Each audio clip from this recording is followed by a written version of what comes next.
कसे आहात विद्यार्थी मित्रांनो? आशा आहे की तुम्ही खूप छान असाल. चला तर मग आज काहीतरी वेगळं शिकूया.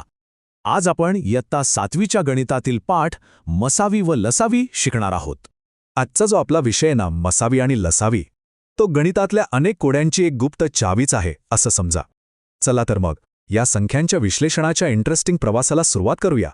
तर आज आपण काय काय शिकणार आहोत त्याची ही एक छोटीशी रूपरेषा आहे. आपण या सगळ्या मुद्द्यांवर एक एक करून नजर टाकणार आहोत. ठीक आहे, चला तर मग थेट सुरुवातच करूया. आपण एकदम बेसिक गोष्टींपासून पुढे जाणार आहोत जे आपल्या सगळ्या गणिताचा पाया आहेत. तर मग मूळ संख्या म्हणजे काय? सोपं आहे. ही अशी एक संख्या आहे जिचे फक्त दोनच विभाजक असतात, एक तर एक आणि दुसरी ती स्वतः. ही कन्सेप्ट या पाठासाठी खूपच महत्वाची आहे, हे लक्षात ठेवा.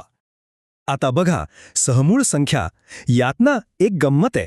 या संख्या स्वतः मूळ असायलाच पाहिजेत असं काही नाही. उदाहरणार्थ 10 आणि 21 या दोन्ही संख्या मूळ नाहीत, पण तरीही त्यांचा सामायिक विभाजक फक्त एक हाच आहे. आणि हा तर एक अजूनच इंटरेस्टिंग प्रकार आहे, जोडमूळ संख्या. या अशा मूळ संख्यांच्या जोड्या आहेत ज्यांच्यामध्ये नेहमी बरोबर 2चा फरक असतो, जसं की 3 आणि 5 किंवा 11 आणि 13. चला आता आपण आजच्या सगळ्यात महत्वाच्या स्किलकडे वळूया.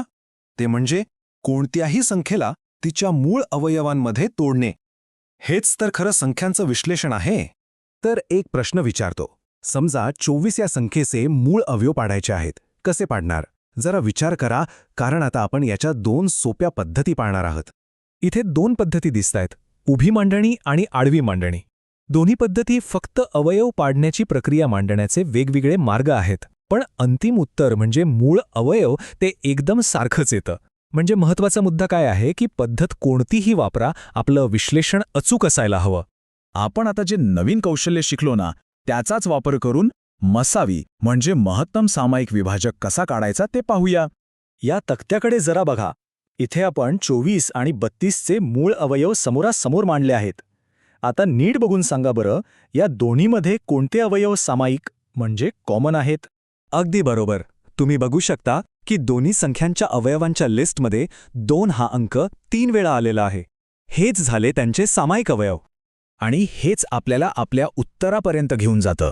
या सामायिक अवयवांचा गुणाकार केला म्हणजे 2 गुणिले 2 गुणिले 2 की आपल्याला मिळतो 8. हाच आहे 24 आणि 32चा मसावी. सोप्या भाषेत सांगायचं तर 8 ही अशी सगळ्यात मोठी संख्या आहे जिने 24 आणि 32 या दोन्हीला पूर्ण भाग जातो. मोठ्या संख्यांसाठी मसावी काढायची आणखी एक जबरदस्त पद्धत आहे, ती म्हणजे भागाकार पद्धत. यामध्ये आपण बाकी शून्य येईपर्यंत भागत जातो आणि जो शेवटचा भाजक उरतो ना, तोच असतो आपला मसावी. चला आता आपण नाण्याच्या दुसऱ्या बाजूकडे वळूया. लसावी म्हणजेच लघुत्तम सामायिक विभाज्य. आता या स्लाइडकडे पहा. इथे आपण 60 आणि 48चे मूळ अवयव मांडले आहेत. लसावी काढायची प्रक्रिया थोडीशी वेगळी आहे. लसावी काढण्याचा नियम खूप सोपा आहे. दोन्ही संख्यांमधले सगळे मूळ अवयव घ्यायचे आणि प्रत्येक अवयव जास्तीत जास्त जितक्या वेळा आला आहे तितक्या वेळा घ्यायचा. म्हणजे इथे 2 4 वेळा, 3 एकदा आणि 5 एकदा घ्यावा लागेल. आणि या निवडलेल्या अवयवांचा गुणाकार केला म्हणजे 2 गुणिले 2 गुणिले 2 गुणिले 2 गुणिले 3 गुणिले 5 की आपल्याला मिळतो 240. हाच आहे 60 आणि 48चा लसावी. आता एक खूपच रंजक आणि कामाचा नियम पाहूया, जो मसावी आणि लसावी या दोघांना एकत्र जोडतो. आणि हेच या स्लाइडवर किती छान दाखवले बघा. आपण 18 आणि 30 या संख्यांचं उदाहरण घेऊ. त्यांचा मसावी आहे 6 आणि लसावी आहे 90. आता 6 गुणिले 90 होतात 540 आणि 18 गुणिले 30 सुद्धा 540 होतात. पाहिलंत, नियम एकदम परफेक्ट आहे. पण थांबा, हे सगळं का महत्वाचं आहे? या सगळ्याचा उपयोग काय? चला पाहूया. मसावी आणि लसावी आपल्या रोजच्या आयुष्यातल्या समस्या कशा सोडवतात. खरी गंमत तर आता आहे. एक उदाहरण घेऊया. विचार करा, 3 धावपटू आहेत. ते एकाच ठिकाणाहून धावायला लागतात, पण प्रत्येकाला एक चक्कर पूर्ण करायला वेगवेगळा वेळ लागतो. मग ते सगळे पुन्हा एकदा एकत्र कधी भेटतील? ह्या समस्येचं उत्तर शोधण्यासाठी आपल्याला लसावी काढावा लागेल. 16, 24 आणि 18 यांचा लसावी येतो 144.